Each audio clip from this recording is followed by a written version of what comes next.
Assalamualaikum warahmatullahi wabarakatuh.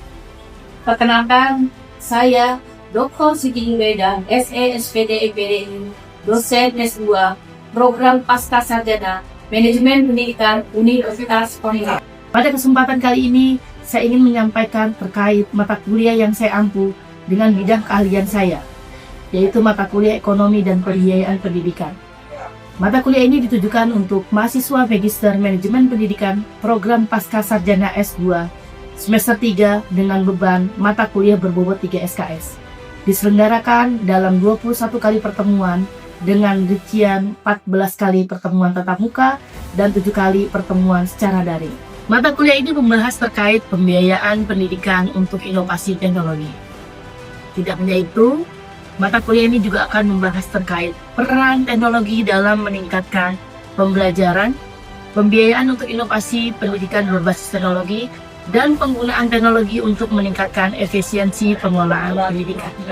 Pada akhir mata kuliah, mahasiswa juga akan dibekali cara penyusunan rencana anggaran pembiayaan pendidikan dalam pemenuhan sarana dan prasarana, khususnya pembiayaan inovasi teknologi, yang kemudian dijadikan sistem angkas manual pada sekolah-sekolah yang membutuhkan. Adapun capaian pembelajaran mata kuliah ini adalah mahasiswa mampu dapat memberikan gambaran secara jelas mengenai tujuan yang ingin dicapai dalam mata kuliah ekonomi pendidikan, serta menyiapkan mahasiswa untuk mampu mengaplikasikan ilmu yang didapat dalam kehidupan profesional mereka.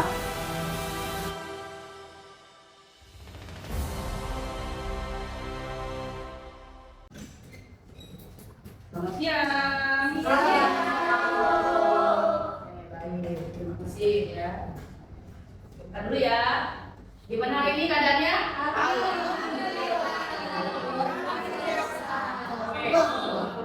Selamat semuanya ya. Oke, baik ya. Terima kasih. Saya buka dulu. Bismillahirrahmanirrahim. Assalamualaikum warahmatullahi wabarakatuh. Terima kasih pada teman-teman ya, pada kesempatan kali ini ya kita menunjang pertemuan ke-12 ya dalam mata kuliah ekonomi pembiayaan pendidikan. Ya. Baik ya, sebelum kita mulai untuk materi pertemuan ke-12 saya akan presensi terlebih dahulu. Oke, untuk April ya. Present ya, ada Asri, hadir Bu. Oke. Asia, hadir Bu. Asri Nursifa, hadir Bu. Mas Chandra, Mas Dante, Mbak Diah Maya, Mbak Diah Susanti, Mbak Dini Puspita, Mbak Ede,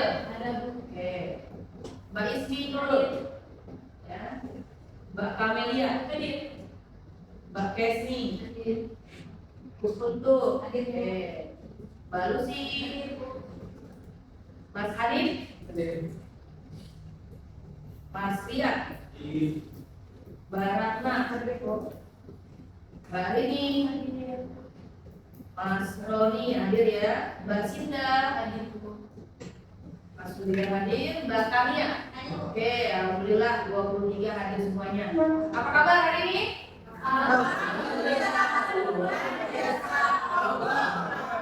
Oke ya.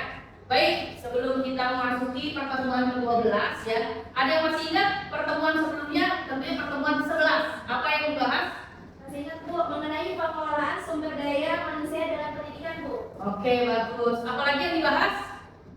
Peran sumber daya manusia dalam sistem pendidikan Bu. Oke, terima kasih. Ada lagi yang masih dibahas? Ada Bu. Oke, silakan. Itu hubungan antara kualitas SDM dan berbagai pembiayaan pendidikan kebijakan. Oke, terima kasih. Aplaus untuk kita semua. Baik ya, untuk pertemuan 12 kita akan membahas tentang pembiayaan pendidikan untuk inovasi teknologi ya. Baik, sebelumnya saya akan tampilkan terlebih dahulu.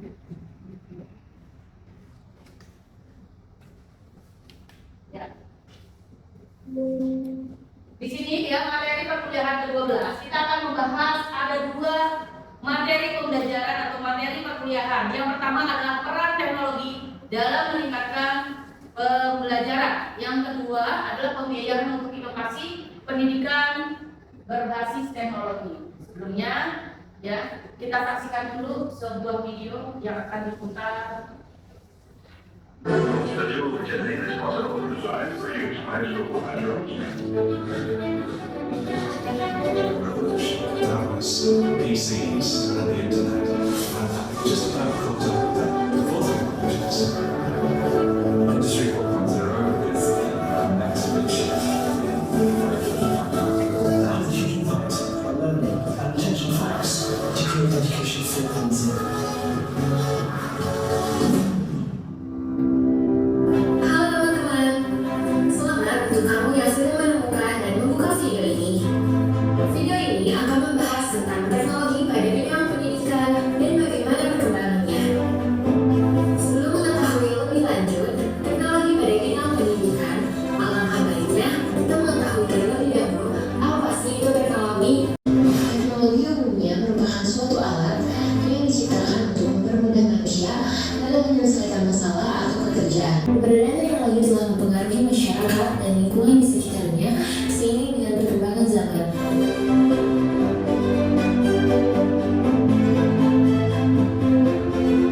Di mana dengan teknologi mampu membantu manusia dalam berbagai hal. Salah satunya membantu dalam hal bidang pendidikan.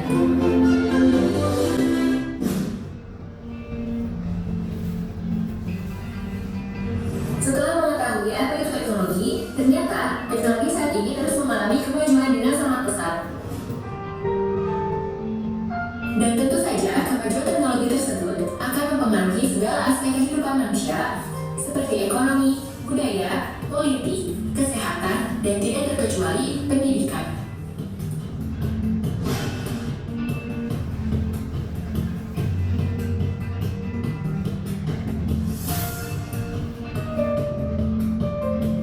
Pada zaman serba canggih ini, kemajuan teknologi adalah suatu hal yang tidak bisa kita hindari.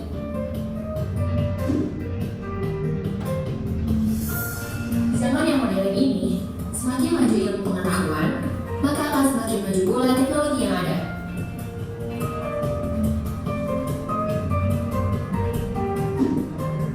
Karena teknologi juga mengalami perkembangan yang sangat besar pada bidang pendidikan, dengan adanya teknologi pada bidang pendidikan ini, perkembangan pendidikan sudah semakin maju.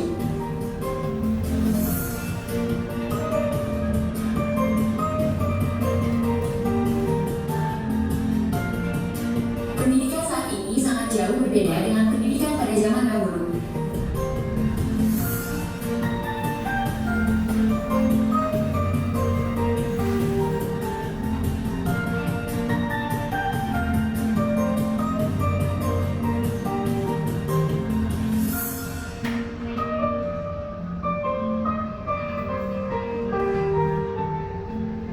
Jika kita lihat perbandingan pendidikan zaman dahulu dengan sekarang, tentunya mengalami perbandingan yang sangat signifikan. Contohnya, jika zaman dulu kita harus menulis menggunakan kertas, maka pada zaman sekarang, dengan adanya teknologi, kita bisa menulis secara digital dengan menggunakan Word. Dengan adanya Word tersebut, maka manusia tidak perlu lagi menggunakan pulpen, pensil, ataupun kertas. Dengan adanya teknologi, tulisan yang ingin kita tulis bisa langsung diketik melalui laptop ataupun smartphone.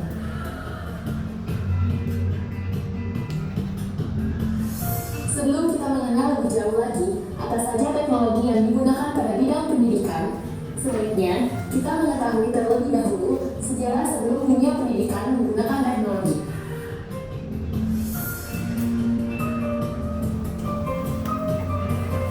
Perkembangan teknologi dalam bidang pendidikan tentunya mengalami sejarah yang panjang. Perkembangan teknologi pada bidang pendidikan tentunya melewati beberapa tahap.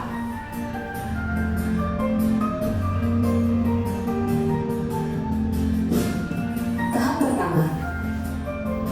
Pada tahap pertama, teknologi pendidikan hanya berupa alat-alat sederhana saja seperti peta, simbol, grafik, dan lain sebagainya. Teknologi. Oke, itu ya. Tentunya teknologi dalam dunia pendidikan. Oke, kita bahas ya. Yang pertama, peran teknologi dalam meningkatkan pembelajaran. Ya, sama ya. Saya peran teknologi dalam meningkatkan pembelajaran. Dari video yang tadi kita lihat,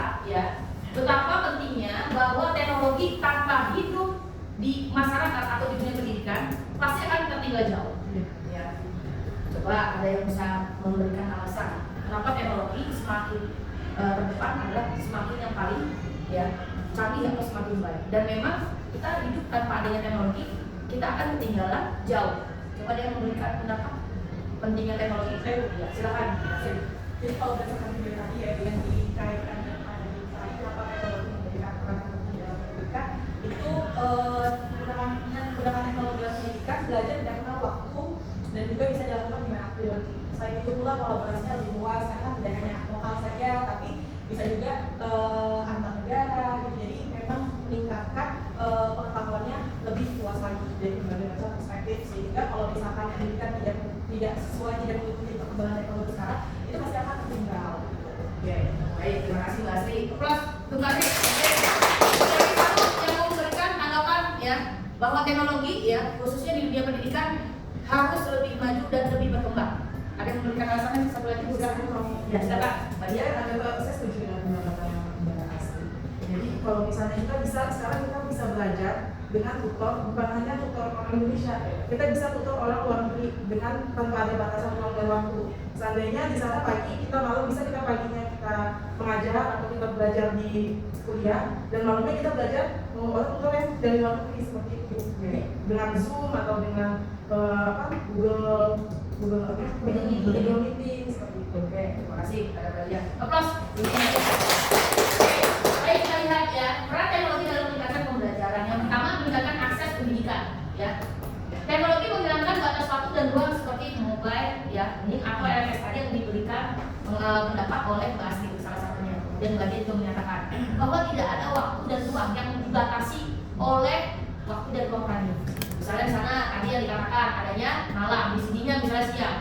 Terus adanya jarak, ya. Kalau dulu mungkin kita selalu menggunakan adanya transportasi dan lain sebagainya. Ya kalau sekarang tidak ada biaya transportasi lagi dan lain sebagainya karena tadi ada Zoom Meet, ya, ada Google Meet, ya, kemudian ada LMS dan sebagainya. Itu yang pertama. Kemudian yang kedua meningkatkan kualitas pembelajaran. Tadi di video sudah diutarakan bahwa ya pada saat zaman dahulu ya proses pembelajaran yang diberikan masih jadul ya atau masih bersifat lama, tulis CBSA catat buku sampai habis ya. Nah itu kalau kita tahu juga ya memang kita mengalami seperti itu. Tetapi dengan adanya teknologi ya yang diutarakan oleh video tadi ya salah satunya berdampak lebih positif dan lebih cepat. Kalau kita lihat tadi ya mungkin salah satu di negara India ya, sudah menggunakan iPad ya dan media-media pembelajaran yang grafik ya smart dan sebagainya. Nah ini menambah ya teknologi membantu guru seperti menjadikan materi yang interaktif. Artinya kita membuat video-video pembelajaran sehingga mahasiswa atau siswa ya itu lebih aktif ya untuk berinteraksi. Kemudian yang ketiga mendorong pembelajaran personal. Artinya apa? Teknologi memungkinkan pembelajaran sesuai dengan kemampuan ya gaya belajar, minat dan kecepatan belajar. Jadi tidak konvensional lagi. Oke. Baik ya. Yang selanjutnya meningkatkan kolaborasi adanya guru peserta didik orang tua sekolah dan pendidikan. Kalau untuk tingkat SMK mungkin ya itu pada saat dia sudah berinteraksi dengan guru ya dengan sekolah itu dengan MOU dan sebagainya sudah ada secara elektronik. Bahkan sekarang kalau salah materai ya sudah elektronik. Jadi sudah tidak tempel lagi ya ada tanggal dan dan sebagainya. Jadi jarak jauh pun MOU dengan pendidikan antara sekolah sudah diketahui. Kemudian yang kedua lagi guru dengan peserta didik atau dengan orang tua ya. Dengan adanya peserta didik ya dengan orang tua yang didapatkan pelayanan dari guru atau sekolah sudah langsung ya berinteraksi. Itu artinya. Kemudian yang kedua mendukung pengambilan keputusan berbasis data. Dengan adanya data yang diolah ya itu dapat diambil keputusan. Kalau di sekolah contohnya apa sih? Batanya kok kita bisa sih mendukung pengambilan keputusan berbasis sekolah? Contohnya apa kalau di sekolah? Adanya apa? Pada saat kita ambil data adanya apa? Contohnya apa? Pada saat mau rapat kenaikan kelas ada data kan? Apa datanya? Data nilai ya, harus evaluasi itu kan? Sehingga pada saat data itu dibutuhkan ya guru mata pelajaran yang lain sudah bisa mengambil keputusan bahwa anak tersebut bisa dilanjutkan atau tidak karena adanya data ya. Kemudian ada lagi ya mengidentifikasi peserta didik yang membutuhkan pendampingan anak, wah dia tidak masuk nih contohnya jarang masuk dari misalnya 19 minggu efektif ya ternyata tidak masuknya berapa kali dalam 1 minggu karena ada data tersebut kemudian data tersebut disampaikan kepada orang tua siswa ya. Oke, selanjutnya mendukung pembelajaran berbasis kompetensi. Teknologi yang canggih ya, atau teknologi yang mengikuti perkembangan zaman ini dapat membantu ya sertifikasi kompetensi. Ceritanya kalau kita mungkin di SMA ada UDIKA yang menyelenggarakan LSP, lembaga profesi sertifikasi ya. Itu diatur ya melalui pembelajaran berbasis proyek. Jadi kalau misalnya ujian, mungkin tidak perlu ujiannya secara tertulis kan, tapi ujiannya dia sudah berbasis proyek atau portofolio ya. Kita lanjut lagi yang kedua, pembiayaan untuk inovasi pendidikan. Tadi semuanya teknologi ya, kemudian pembiayaan untuk inovasi pendidikan, semua yang dibutuhkan ya dalam proses pembelajaran yang berbasis teknologi berarti apa membutuhkan biaya. Ya, apa saja. Kemudian inovasi yang pertama, konsepnya apa sih inovasi berbasis teknologi? Yang pertama adalah teknologi merupakan proses pembaruan dan penyelenggaraan pendidikan ya melalui pemanfaatan teknologi digital untuk meningkatkan kualitas pembelajaran, manajemen sekolah, dan layanan pendidikan. Utama yang jelas konsep inovasi adalah kualitas pembelajaran. Dengan adanya teknologi, kualitas pembelajaran semakin baik, semakin interaktif. Kemudian manajemen sekolah juga semakin baik. Contohnya kalau sekarang manajemen sekolah berbasis data, ada data coding. Ya, kalau di Kemenak biasanya data teknis. Semua data guru, ya pada saat data guru atau guru tersebut terdata di data coding, pasti akan dilakukan sinkronisasi dan akan ya Pak, mendapatkan sertifikasi, kemudian terdata dengan baik di data tersebut atau disebut dengan takola. Ya, saya jadi guru Bu, sebagai contoh, tapi tidak terdata di data coding, sehingga tidak akan dinyatakan menjadi guru, tetap kalau dia tidak dinyatakan di dalam data coding. Kemudian layanan pendidikan apa saja tadi? Evaluasi pembelajaran ya. Oke. Yang kedua, pembiayaan diarahkan untuk meningkatkan kualitas, memperluas akses pendidikan, meningkatkan kompetensi, ya. Digital pendidik. Nah, sekarang kita lihat kalau di dunia pendidikan guru wajib nggak harus mengoperasikan komputer. Wajib punya laptop nggak? Wajib ya. Komponen pembiayaan inovasi yang pertama ada infrastruktur teknologi meliputi jaringan internet. Di sekolah ini siapa yang tidak punya internet? Sudah terpasang semua ya? Server komputer? Salah satunya mungkin untuk tes TKA ya? Kemudian laptop? Ada. Proyektor? Ada.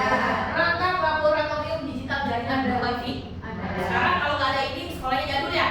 Sekolahnya lama. Bagaimana di daerah 3T? Itu, balik lagi nih ya, di daerah 3T. Yang kedua, perangkat lunaknya atau software-nya ada LMS, sistem informasi akademik, aplikasi administrasi, perangkat konferensi video, dan aplikasi evaluasi masih adanya rapor.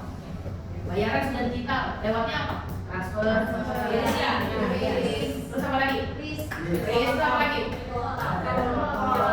Bayaran dari honor atau dari guru ada nggak yang masih manual? Ya, nah ini contohnya. Kemudian pengembangan SDM, pembiayaan meliputi ada pelatihan guru, sertifikat, ya, sertifikasi digital, workshop, AI, sekarang sudah banyak yang digunakan ya.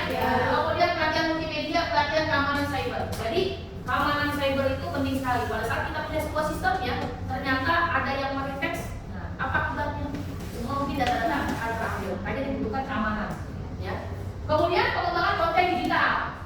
Di sekolah ada nggak pengembangan digitalnya? Buat apa? Salah satu aja contohnya. Buat apa? Proses bahkan ibu pernah melihat ada sekolah yang pada saat hari Senin sampai dengan Jumat tidak memasang status tersebut, guru tersebut akan mendapat poin. Ya, betapa hebat itu medsosnya berarti. Ya, karena tadi proses ya pada saat di SPMB yang dibutuhkan tidak perlu menyebar brosur, tetapi melalui proses digital, melalui medsos. Oke, lanjut lagi.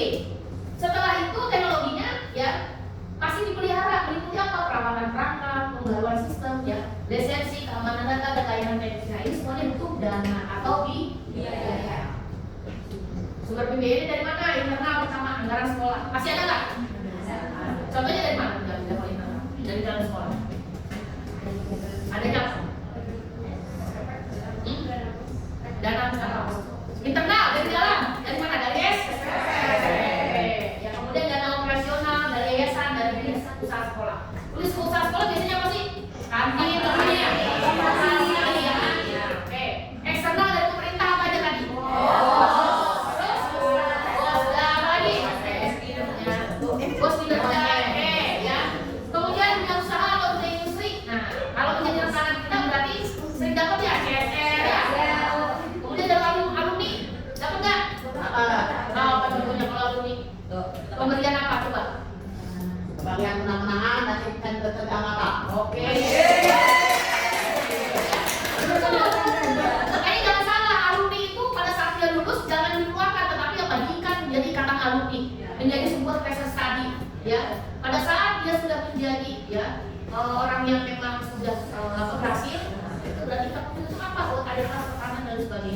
ikatan alumni. Kemudian masyarakat, ya, hibah penelitian, kerjasama internasional dan donasi. Ya, bantuan-bantuan bisa dari yayasan ya yang mau menyumbangkan ya untuk kepentingan pendidikan.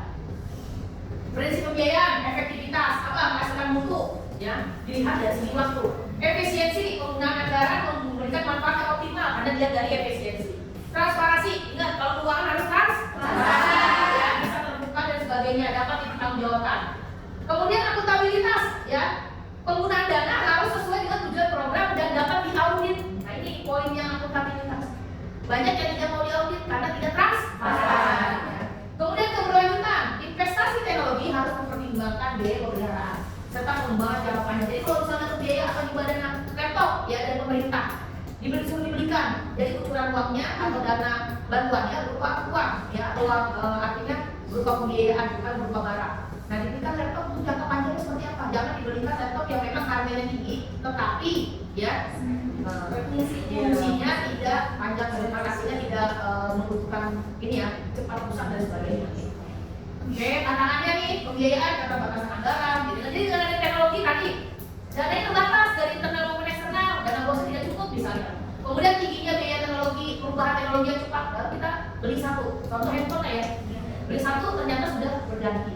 Kemudian perubahan teknologi yang cepat, rendahnya kompetensi digital SDM. SDM tidak mau berubah. Jadi dia punya tetap konvensional, tidak mau berubah proses digitalnya. Biaya pemeliharaan, ya, atau maintenance yang berkelanjutan. Kesenjangan digital antar wilayah tadi, di sini sudah dapat poin-poinnya, misalnya belum, ya. Keamanan data dan privasi ini juga perlu, ya. Strateginya apa? Ya, lembaga pendidikan dapat menerapkan yang pertama menyusun rencana induk transformasi digital. Jadi ada namanya RKT, RKJN, RKJP. Nah, transformasi digitalnya dibuat berapa tahun?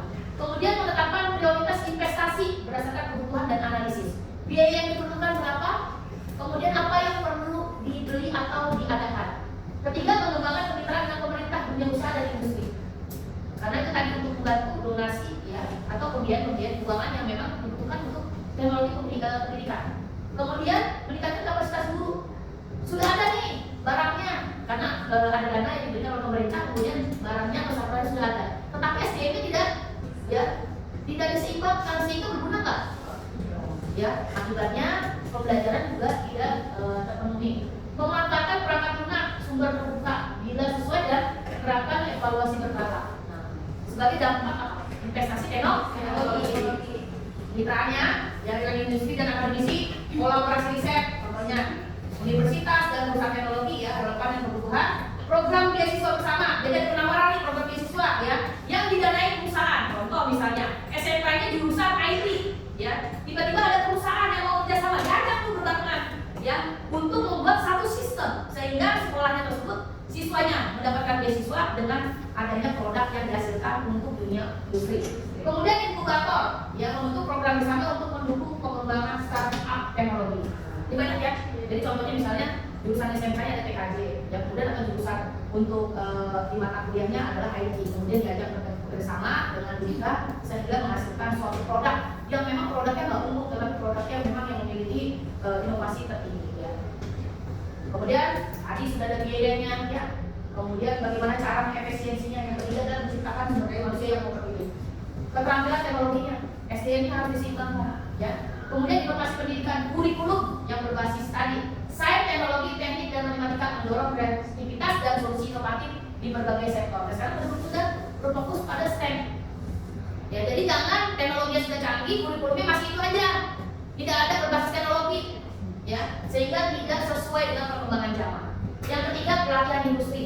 Dia sudah canggih nih di kampusnya, sudah bagus di sekolahnya, tetapi harus apa? Pelatihan industri. Dia coba tuh di industrinya. Sama nggak? Link nggak dengan match-nya? Oh, yang didapat di sekolah seperti ini, teorinya, prakteknya, kemudian di industri.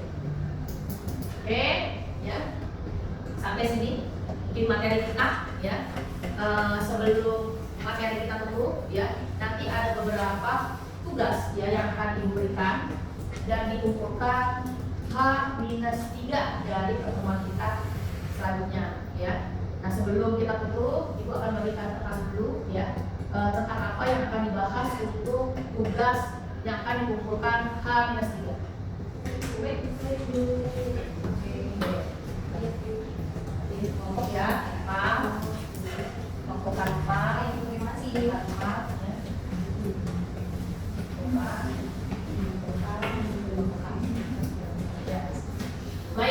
ya. Mungkin ya itu dari Ibu ya. Sekian dulu, tapi sebelum kita tutup ya, kita kasih tos untuk kita semua. Dikasih apa? Dikasih W, kasih O, kasih W. Wow, keren. Wow, keren. Baik, terima kasih semuanya ya. Salam sehat untuk kita semua. Jangan lupa tugasnya dikumpulkan ya. Plus 3 dari hari pertemuan terakhir. Sekian dari Ibu, ya terima kasih. Assalamualaikum warahmatullahi wabarakatuh.